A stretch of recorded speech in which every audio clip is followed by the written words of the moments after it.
Welcome back to Valheim. My name is Drew Andrews, and today I'm going to be showing you what I think is Valheim's greatest exploit.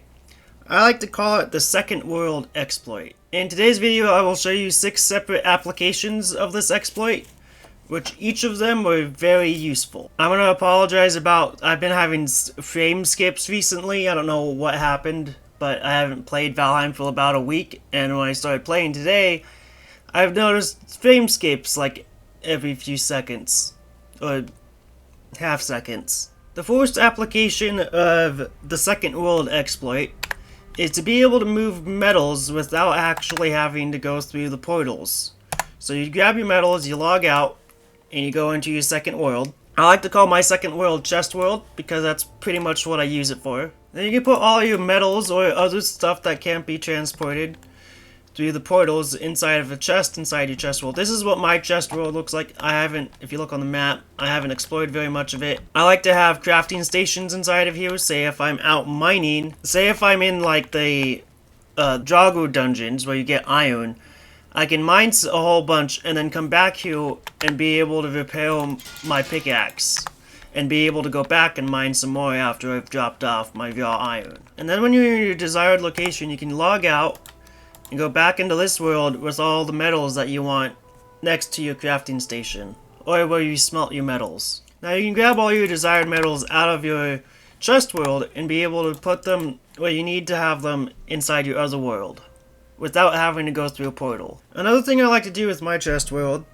is that, say if I'm out exploring and I forget to bring along with me my stuff to make a new portal, I have all of the things that I need to make a portal inside of a chest inside of my chest world, along with a whole bunch of Sturtling cores. Another thing you can do with the Second World exploit is to be able to cross bodies of water without drowning.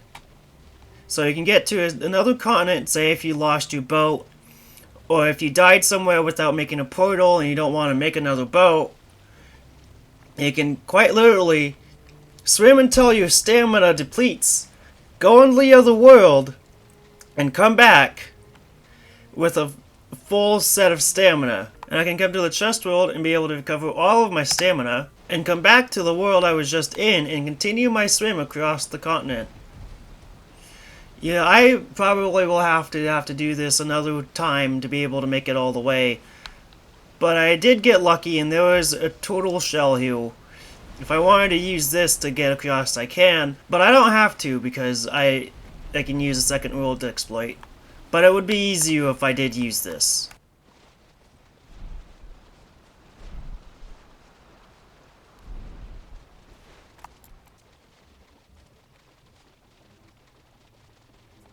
As you can see, it's kind of dark. That's the mountain I was just at, my home base mountain. I was able to cross the body of water without drowning at all by using the Second World exploit.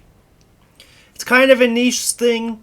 You won't have to use it very often. I've genuinely only had to use it once while I was exploring, but it's still useful nonetheless. So another point about the Second World exploit is that it can prevent you from death. Say if you're in a sticky situation and you got a whole bunch of seekers after you, you can be able, right before you die, say you get really low health, press escape, hit log out, go into your second world, and log back in so you don't die. This, in my opinion, is the most useful thing, the application of the Second World exploit, because it prevents you from having to run all the way back, which takes a lot of time and is very risky. It uses up a lot of food. And you can sit in here and wait and recover your health. And I recommend putting as much resting comfort bonus as you can, so you heal your health as fast as you possibly can while waiting in here. And then you go back to the world and get back to the fight without having to die, and you get a lot more resources this way from the enemies. This is how I did Mistlands on my own.